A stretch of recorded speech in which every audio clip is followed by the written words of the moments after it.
Hello, everyone. On today's show, we are going to be talking about droughts. What are droughts, how they are affecting life around the world, and what the future is going to look like if the droughts continue to get worse. I'm Kevin Tankersley, and you're listening to The Environment Today.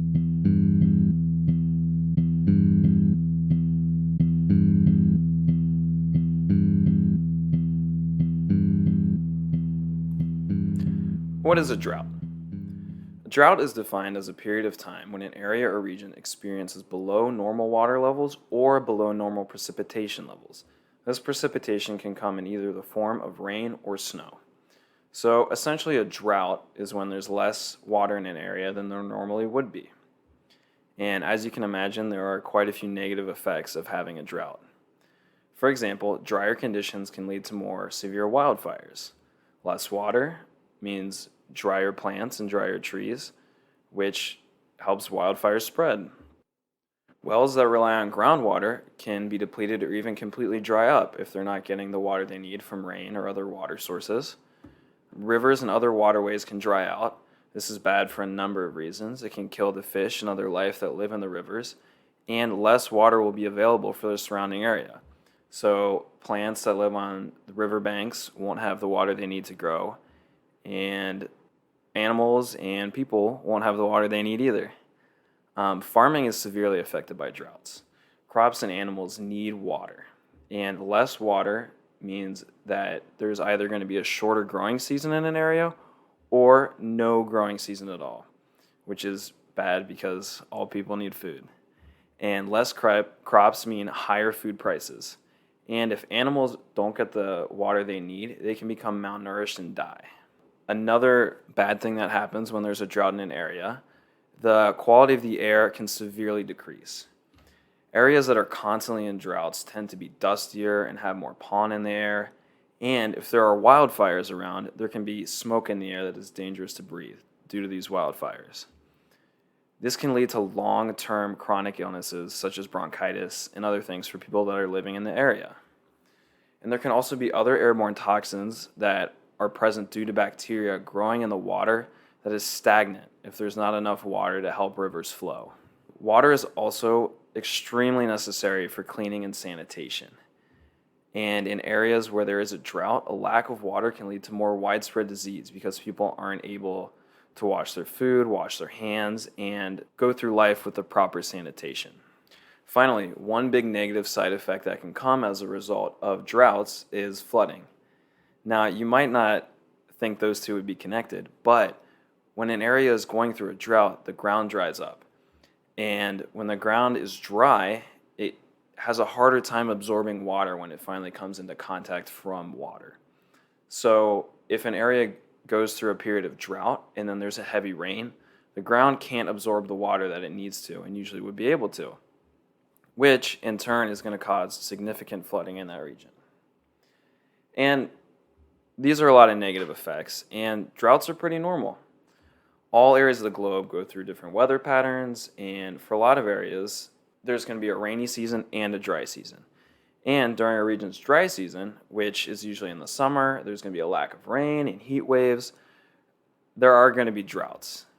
So droughts are pretty common, however, not on the scale that we're seeing them now. In recent years, and especially in this summer, droughts are more common and more severe than they ever have been. And it might be surprising to hear, but the leading culprit of causing these droughts is global warming. When the temperatures are hotter and there's less rain, that's going to cause more droughts anywhere. And the temperatures around the world are rising, which is causing droughts to be more prevalent than ever before. For example, I want to take a look at the United States. The western U.S. in particular has been seeing historic droughts for the past 20 years. The current drought in California has been called the driest 20-year period that region of the U.S. has ever seen. And some people are calling it the most severe drought that has been seen in human history. Wells are running dry, and people are unable to trust the water sources that their lives depend on and water sources they've been using for their entire lives. Farmers are having to pay extra to water their crops or just not grow their crops at all. Another area in the western U.S. that has been severely affected by droughts, not just this summer, but summers in the past, is the area around the Colorado River. The Colorado River is the most iconic and one of the most important rivers in the entire American Southwest, and currently it is flowing at some of the lowest water levels that have ever been seen for that river, according to the U.S. Bureau of Reclamation. The river is so important because so many Americans across the Colorado Plateau use it not just for water, but also for electricity. In the Nevada region, the Colorado River was dammed up by the Hoover Dam, forming Lake Mead. And water flowing over Lake Mead produces electricity via the Hoover Dam. So less water flowing over the dam means less energy for the surrounding areas. And this summer, Lake Mead has seen its lowest water levels ever. I'm sure you've seen the pictures of old boats and heard stories of other things being found in the Lake Mead region that were inaccessible beforehand because the water levels have gone down. And these lower water levels mean that there is less water and less electricity for people that are using Lake Mead and the Colorado River for energy and water. And the Hoover Dam provides energy to parts of Arizona, Nevada, California, and even Mexico. And millions of people are affected by this drop in water. And it's not just the West that's been affected this summer. Droughts from earlier this summer caused by heat waves were followed up by large amounts of rainfall in the Midwest, the East, and Texas. And this has caused severe amounts of flooding that have caused catastrophic damage and loss of life in areas such as Missouri, Kentucky, Illinois, West Virginia. So really, the entire United States is being affected by droughts this summer. And this would be bad if it was just the U.S., but not just the U.S. has been affected by droughts this summer. Europe is currently in a state of severe drought that has never been seen in the region. In certain parts of Europe, there has been no significant rainfall for almost 2 months in places that normally see plenty of rainfall every summer. And according to the Global Drought Observatory, 2/3 of Europe is in a drought warning. And they're saying that this is the worst drought that Europe has seen in over 500 years. That's crazy. Nearly all of Europe's rivers have dried up in some capacity, with either water levels decreasing just a little bit, or in some severe cases, rivers completely drying up. And this level of drought would be bad if it was just in the US and Europe. However, it is not just in the US and Europe. In Asia, droughts and heat waves earlier this summer have given way to massive flooding throughout parts of Pakistan and western China. And it has caused catastrophic devastation in these areas. Hundreds of thousands of people losing their homes and areas that they've lived in. And some areas in southern China rely mainly on hydroelectric power as their main source of energy. And droughts are doubly bad for hydroelectric power because if there's not enough water going through the power sources, there's not going to be power put out to the region. And then when it does rain, if flooding is a result of the rain, it's going to override and destroy the hydroelectric mills. And what I think is the most tragic case of all in the summer of droughts is the drought happening in the Horn of Africa.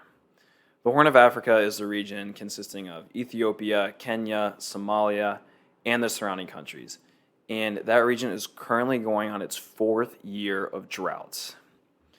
And according to the World Bank, 66 million people in the Horn of Africa region are going to experience a food crisis this year.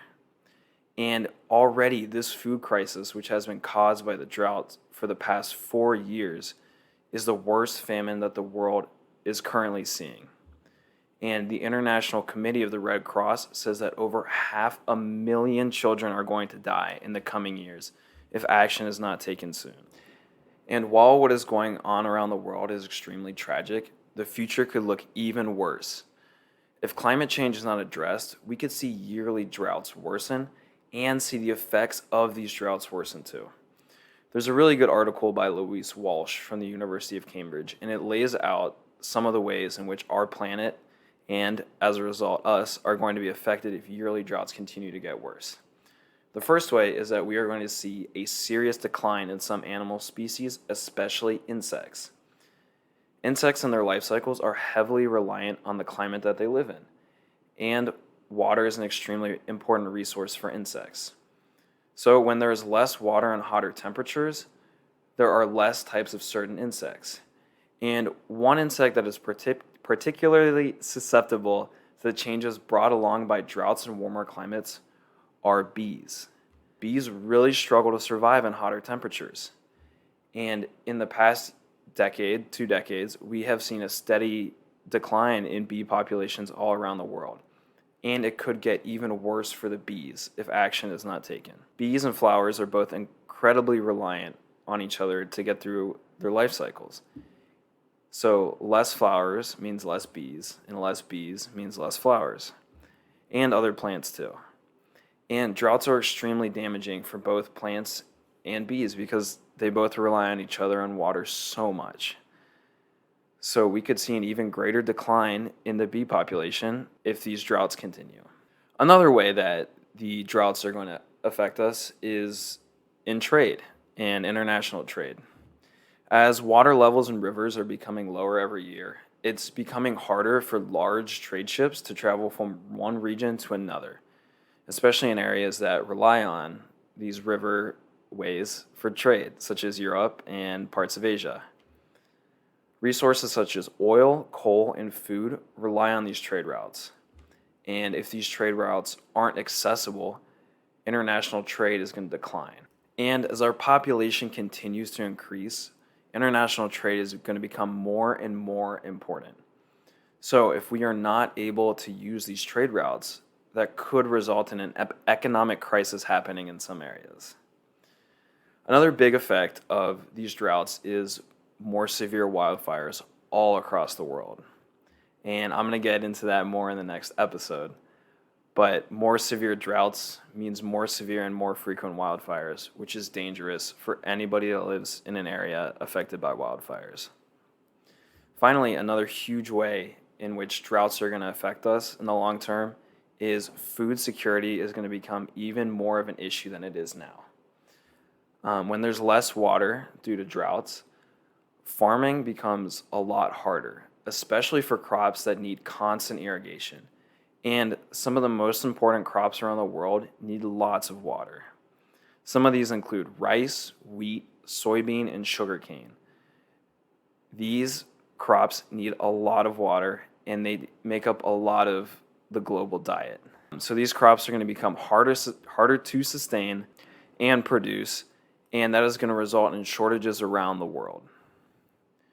So the future looks bleak. The issue of climate change is a huge issue, and there is no one solution that is going to save us. However, there are lots of small things that everyone can be doing every day that can really make an impact. And the two biggest things we can be doing, especially at home, are conserving water and conserving energy. According to a study done by the City of Philadelphia Water Department, the average American uses 101 gallons of water every single day. And the average American household uses over 300 gallons of water every single day. That is so much water. And some of the ways we use the most water is in the bathroom. A shower on average uses 2 gallons of water per minute. So a 10-minute shower uses 20 gallons of water. And the average toilet flush uses about 3 gallons of water. So doing things like taking shorter showers and turning off the sink when not in use, such as brushing your teeth, can really save a lot of water. And saving water is going to be vital in the coming years. Equally as important as conserving water is conserving energy. According to energy.gov, hydroelectric power currently accounts for only 6.3% of all energy in the U.S.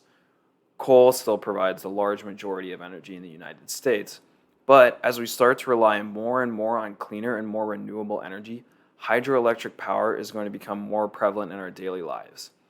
And currently, hydroelectric power currently counts for 31% of all renewable energy in the United States.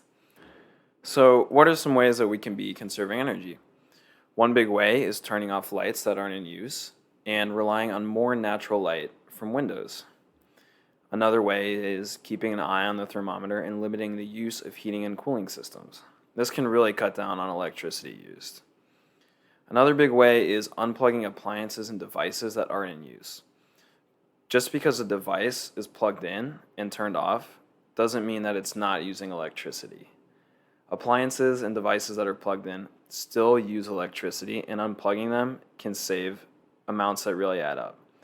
And these are all small, simple things that we can all be doing, and it might not seem like much, but in the long run, this can really add up to savings in water and electricity, and this is going to become more and more crucial as time goes on, and water becomes a more precious resource. I want to wrap things up by saying water is the most precious resource that we have. And right now, there are more people on the planet than there have ever been. So we are using water at a higher rate than we ever have. And water is going to become more critical for not just our survival, but survival of the entire planet. If we don't take action against climate change, and the droughts that are being caused by climate change continue to get worse, we could find ourselves with a lack of water and find ourselves and our planet in a scary place sooner than we all would like. Thank you for listening to this week's episode. Join us next week as we talk about wildfires and how they are affecting life around the globe. If you enjoyed the podcast and would like to support us, you can subscribe to our YouTube channel or follow us wherever you get your podcasts. Once again, thanks for listening, and I'll see you next week.